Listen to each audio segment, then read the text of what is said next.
Welcome back to All About LIBS. In today's episode, we're going to talk about alloy 409 and 439. Let's get right into it.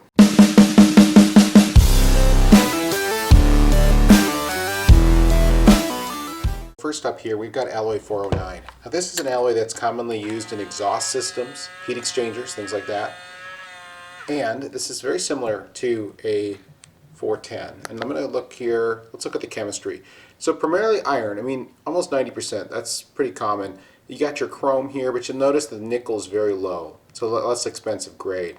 And then up here, the titanium add is added for a little bit of weldability. That's your 409. Next up, we've got 439.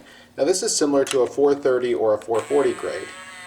If we test this one, you'll notice, let's get right into it here.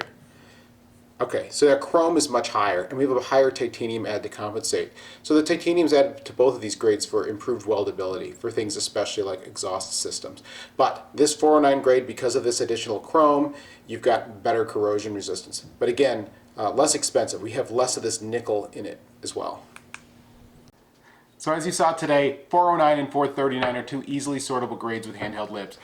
This device makes it really easy to sort in just a couple of seconds. Some of the older technologies like XRF can struggle with that titanium number. That titanium is added to these grades specifically for weldability.